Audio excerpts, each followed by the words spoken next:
sejam muito bem-vindos a mais um programa Trícia Tadros.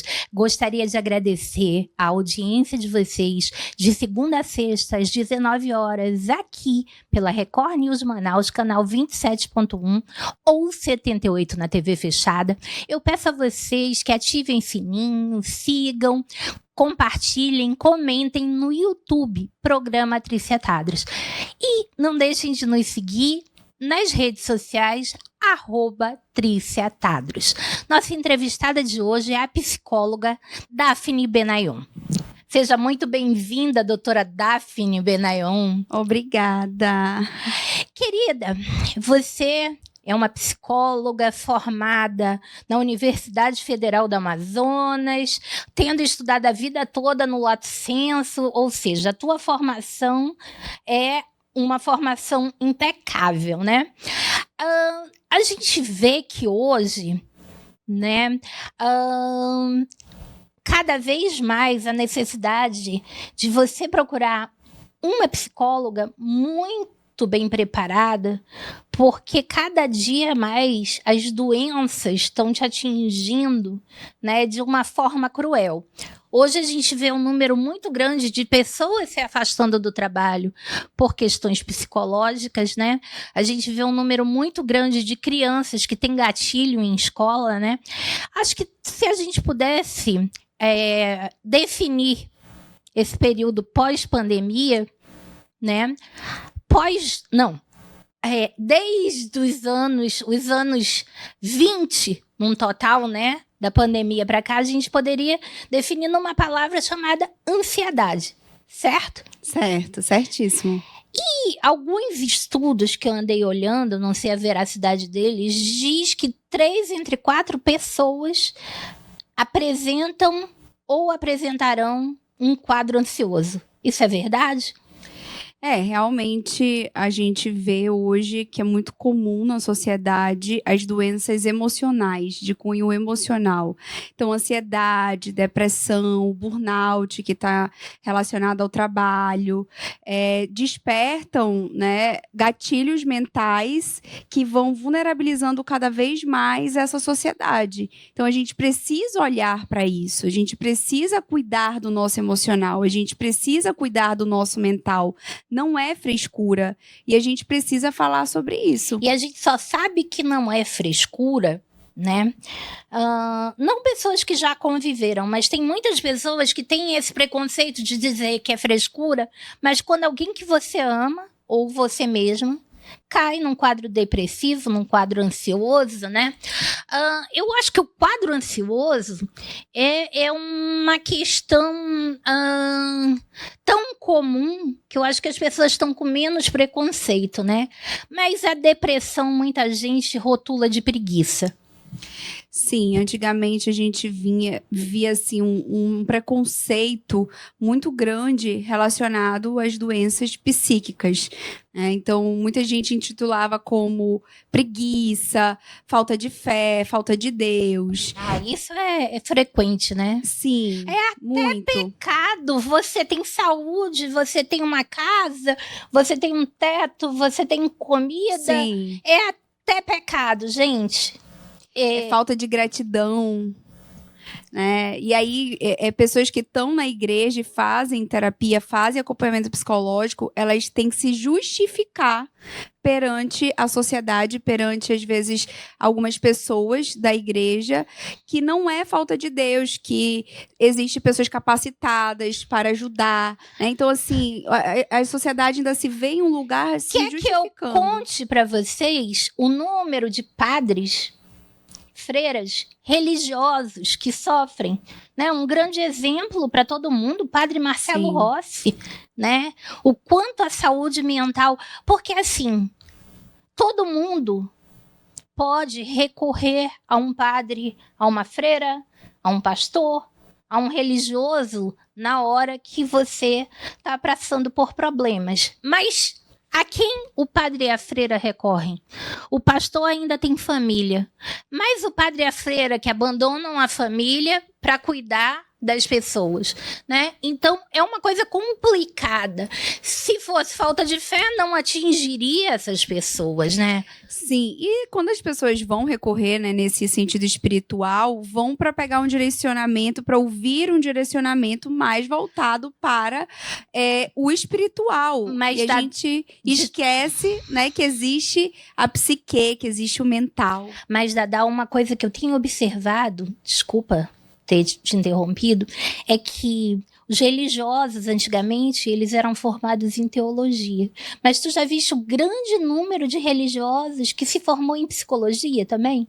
Sim, hoje é muito comum, porque há necessidade, né? A gente precisa cuidar do outro e precisa ter conhecimento para isso. Porque muitas pessoas acham que não precisam de psicólogo, a busca de Deus vai resolver o problema. E aí o padre, o religioso, o pastor, quem seja, ele acaba tendo que ter um preparo. De fato, eu já conheci realmente muitas pessoas no meio religioso, que acaba buscando esse conhecimento da psicologia para poder direcionar ali, né, aquelas pessoas que frequentam, aquelas pessoas que estão precisando de um apoio realmente psicológico, emocional. E é como eu falei, hoje eu trabalho uma abordagem que é baseada, né, em evidência, que é a DBT e a TCC. Então, assim, é muito sério a gente lidar com isso. Não dá para ser empírico, não dá para ser eu acho, não dá para ser minha opinião. Eu preciso realmente estudar. Realmente é uma missão de vida e muito parecido com a medicina, que você nunca pode parar de estudar. Então, cada dia mais a gente vê a necessidade de um profissional bem preparado. E eu fico louca da vida que, às vezes, de madrugada, existem determinados anúncios, principalmente no YouTube, nas redes sociais, assim, você é uma pessoa que gosta de ouvir? Você sabe que você pode ser terapeuta sem fazer psicologia? Gente, pelo amor de Deus! Dadá, explica por que isso não é possível. Sim, isso é um assunto, inclusive, Trícia, muito importante. E muito sério. E muito sério. Terapia é com um psicólogo, é com uma pessoa que se preparou para isso. Busquem abordagens que são baseadas em evidências, que têm estudos, que têm realmente embasamento científico, porque é um assunto muito sério. A gente não está ali para brincar. Então, a gente está lidando com demandas mentais, emocionais muito sérias, muito complexas, que é o mal da sociedade hoje. E outra coisa que eu quero falar para vocês, né? Você, quando tem uma doença física, você procura um hospital e você pode sair de lá bom. Agora, quando você tem uma doença emocional, você precisa cada vez mais do apoio do psicólogo, porque não tem um hospital que você entre e te dê um remedinho mágico e você sai. O psiquiatra, ele te medica, mas você precisa da terapia do psicólogo sempre. Sim, porque o psiquiatra, ele vai avaliar você, se for um profissional comprometido, sério, ele vai fazer uma boa escuta, mas ele não tá ali para fazer um acompanhamento psicológico, ou seja, aquela escutativa semanal. Ele, dependendo do caso, vai avaliar o paciente uma vez ao mês ou 3 vezes, de 3 em 3 meses, alguns casos de 6 em 6 meses, e isso não é o suficiente quando a gente fala de tratamento e acompanhamento psicológico. Precisa de um psicólogo fazendo esse acompanhamento. De maneira alguma. E algumas pessoas relatam que tem um pouco de vergonha de ir para psicóloga porque ela vai anotar a vida toda. Gente, o psicólogo, ele não anota a tua vida toda. Ele coloca apenas palavras-chave para te encaminhar o melhor tratamento. O psicólogo não tá ali para escutar fofoca. É uma coisa completamente diferente. Ele tem uma abordagem terapêutica. Com essa abordagem terapêutica, ele usa palavras-chave para identificar qual é o tratamento que ele vai precisar aplicar, certo? Certo, certíssimo. E o material de psicologia é um material específico e caríssimo, né? O curso de psicologia são 6 anos, é o mesmo tempo de medicina, não é à toa, tá? Com certeza. Você trabalha com laboratório, você passa um ano inteiro fazendo atendimento supervisionado. Então, eu sou terapeuta formado num curso online em 6 meses. Não é terapeuta. Não faça isso. Não corra esse risco de um paciente seu, enfim, às vezes agravar, às vezes ser fatal. Não corra esse risco. Quem quer ser psicólogo tem que fazer o curso de 6 anos, tem que fazer o atendimento, tem que fazer toda a formação, né? Mas, Dadá, a gente está falando em ansiedade, né? Que é uma questão muito séria e vocês trabalham com muitas técnicas para isso, né?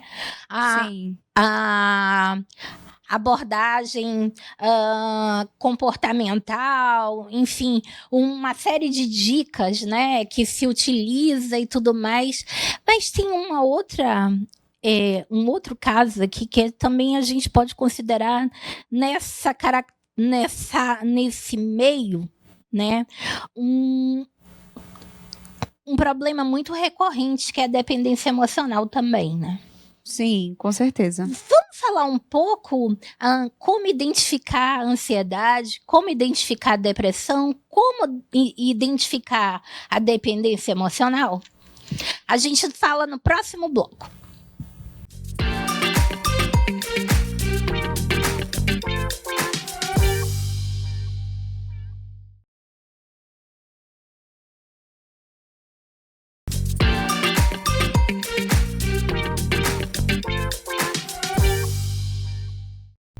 Voltando aqui nesse segundo bloco com a psicóloga doutora Daphne Benayon. Daphne, eu te perguntei como identificar que você está adoecendo, como identificar que você está deprimindo, que você está desenvolvendo algum problema de ansiedade ou que você está desenvolvendo uma dependência emocional. Então, a gente normaliza muitas vezes um mal-estar, né? Então, a gente cria mal-estar de estimação, dores de estimação, e a gente fica protelando por causa da correria do dia a dia. Então, tem muitos sinais que o nosso corpo dá que já indica um burnout, né? Já indica ali que eu não tô tão legal, uma irritabilidade, uma compulsão alimentar, suar do nada, palpitação, mãos suadas. Então, assim, tudo isso, o meu corpo, ele já vai estar dando sinal. Talvez um mal-estar que não passa, uma tristeza, uma vontade de não fazer nada, uma apatia. Eu não estou bem para ir trabalhar hoje, eu não estou bem para trabalhar amanhã. Mas aí esse bem nunca chega, né? O outro dia nunca chega em que você vai ter esse ânimo, que você vai ter essa vontade. E aí você tem que se questionar. O que eu estou fazendo? Então, existe uma diferença muito grande entre viver e sobreviver. Na DBT, a gente fala que a gente precisa viver uma vida valiosa. Explica o que é DBT, por favor. A DBT é a abordagem que eu atuo, que eu trabalho. Significa terapia comportamental dialética. Uhum. É uma terapia nova no Brasil, é uma abordagem nova no Brasil. Existem poucos psicólogos especializados na abordagem. E ela veio muito, assim, das TCCs, né? Das terapias... Cognitivos comportamentais, é isso? Isso. Porque meio que a gente tem que traduzir algumas coisas, né? E aí, por exemplo, para a gente observar que está caindo em depressão, a gente viu, né, que a única técnica psicológica que você não pode usar é a EQP, né? Esperar que passe. Essa é a técnica. Essa foi boa. Que é totalmente desaconselhada. Mas, quando a gente começa a desenvolver alguns medos, a gente sabe que a gente pensa que aqueles medos vão passar, mas a gente não sabe que a gente está ali caminhando para uma síndrome do pânico, né? Sim. A gente fala muito dos gatilhos, né? Os gatilhos são o quê? Memórias de momentos traumáticos, né? Uhum. Por que determinados lugares onde aconteceram coisas ruins vão sempre me dar gatilhos, ou determinados comportamentos, ou determinadas pessoas, né? Então, a gente tem que observar muito esses primeiros indícios, né? Para que já procure tratamento para não cair realmente numa crise de pânico, que é o estágio mais grave da ansiedade, certo? Sim, e assim, a gente tem esse costume de esperar piorar para procurar ajuda.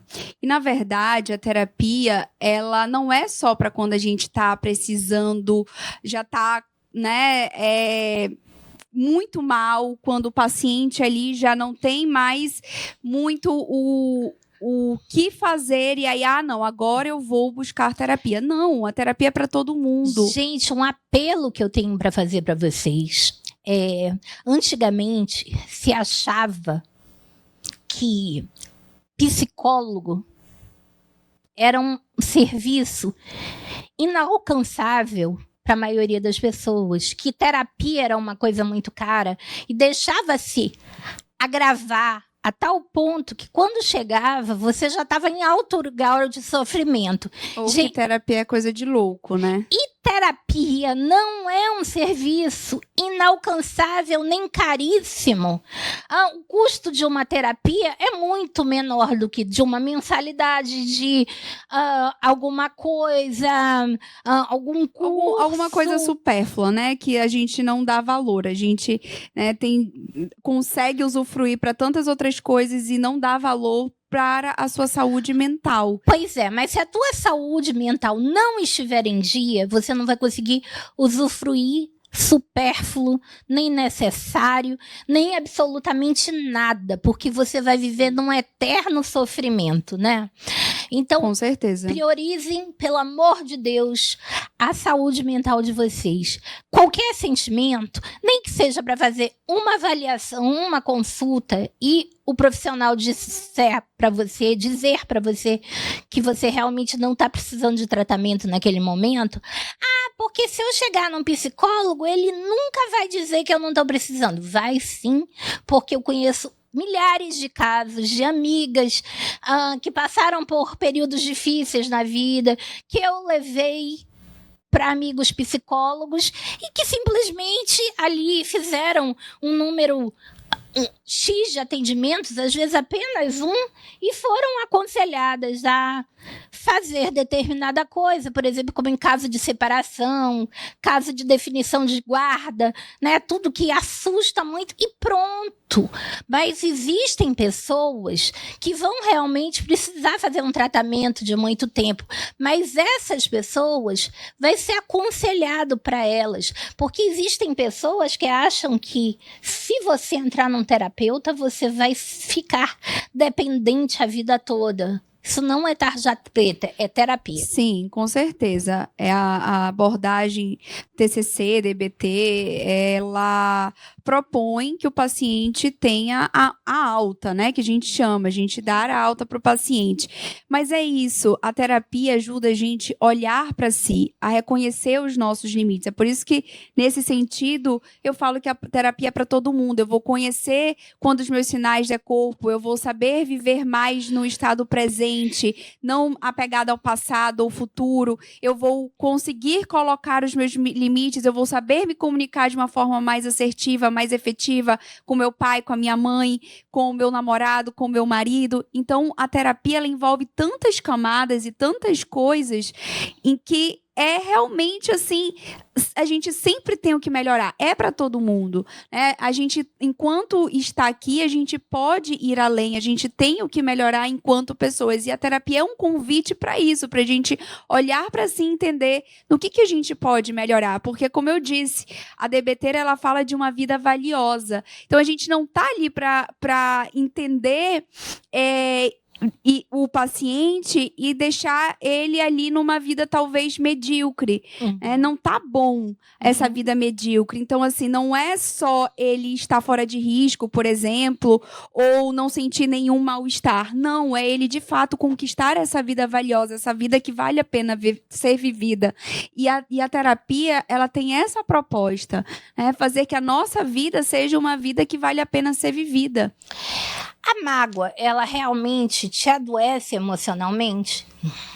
Com certeza, a mágoa, o rancor, sentimentos, digamos assim, que a gente vai nutrindo, que são ruins, né? A gente fala do acúmulo das emoções positivas. A gente precisa ter essa balança. Então, quando a gente só alimenta os sentimentos negativos dentro da gente, eles vão crescendo e aquilo vai dominando a gente, né? E você falou da dependência emocional, que é um tópico muito importante para ser falado também. A gente tá vendo nessa geração ali, de certa forma, uma dependência emocional. Os jovens hoje, eles precisam lidar cada vez mais com isso, com essa questão de saber, né, identificar quando estão num relacionamento abusivo, num relacionamento tóxico. Antigamente isso era até um tabu ser falado. Então, assim, o que é a dependência emocional? Você sabe me dizer, Trícia? Você acha, Não, assim? A psicóloga é você. Eu não me atrevo a fazer o papel do que eu não sou preparada para isso. A dependência emocional, ela é jogar as nossas demandas emocionais para o outro.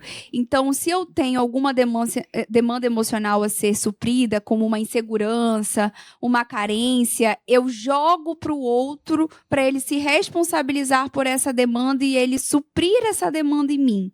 E nisso eu vou criando uma dependência emocional. E a pessoa sabe que está jogando essa demanda? Ela tem noção disso? Se for um relacionamento disfuncional, às vezes ela sabe e ela gosta. Porque tem umas pessoas que têm a síndrome do super-homem, né? Ou da Mulher Maravilha. Opa! Eu quero resolver... Uma coisa que eu nunca ouvi falar na minha vida... Conta. Então, são pessoas que entram nesse tipo de relacionamento para salvar o outro. Eu quero ser o salvador do outro. Então, eu vou ser essa pessoa que vai suprir essas demandas. Eu vou ser essa mulher ou eu vou ser esse homem que vai resolver. E, na verdade, isso é um pensamento disfuncional e isso vai gerar um relacionamento disfuncional, porque não existe isso. Não existe ninguém que consiga dar conta de todas as demandas emocionais de um outro. Com certeza, e os dois precisam de terapia. Um porque quer jogar as suas demandas emocionais para o outro, e o outro porque quer absorver, porque quer ser o salvador da pátria. Então, os dois ali vão precisar de terapia para a gente poder entender esse relacionamento disfuncional e entender que cada um tem as suas demandas e cada um tem que dar conta. Relacionamento não é para isso. Hoje eu vejo muitos jovens com uma dificuldade muito grande de comunicação. Então, eles passam a ter um relacionamento onde eles se comunicam um pouco e acabam tendo um vínculo, digamos assim, um vínculo mais dependente, mais pautado em uma questão física, sexual? Olha, eu tava tentando falar de uma maneira que o horário permitisse, mas a Daphne já traduziu tudo para o bom português. Vamos lá. Sim, porque é importante a gente falar isso para os jovens, né? Inclusive, eu faço um curso... Perdoem se eu não consegui utilizar a palavra adequada. Eu faço um curso de sexualidade porque a gente precisa, muitas vezes, entrar nesse assunto, principalmente com os jovens, de instruir, de entender, de acolher. São muitas dúvidas, principalmente na juventude, em que os hormônios estão ali, Em ebulição, e eles estão se conhecendo. Então, muitos pais, inclusive, recorrem à terapia, né, com esse intuito de direcionar melhor esses jovens. De fortalecer o jovem, né? Com certeza. Porque eu estava conversando com a Daphne ao telefone outro dia. Por que um número tão grande de meninos fica dependente emocional de meninas que, se não fosse o lado sexual, eles não teriam nenhum relacionamento com elas. Não seriam amigas. Mas eles são completamente viciados na questão sexual. E isso é um problema para a vida deles, porque a gente sabe que nenhum relacionamento vai ser baseado só nisso na vida, né? Com certeza. E às vezes esse jovem precisa de autoconhecimento para entender o que faz sentido para ele de fato, o que não faz, dele não ficar preso nesse ego. O que é o ego? É tudo que a gente quer, tudo que a gente deseja, mas nem sempre aquilo que a gente precisa naquele momento. Então é muito importante. Eu acho que a primeira coisa para você escolher um parceiro não é você... Vocês falam muito de química. Não é você analisar a química, é você se fazer a pergunta: eu seria capaz de conviver amigavelmente com essa pessoa por muitos e muitos anos da minha vida? Com certeza, a gente precisa entender quem está disposto a ajustar o que precisa ser ajustado, melhorar o que precisa ser melhorado, e é mais sobre disposição do que sobre química, né? Ou sobre compatibilidade. A gente vai terminar esse programa e a gente vai continuar essa conversa, pode ser? Pode. Num próximo programa. Obrigada pela audiência e até o próximo programa.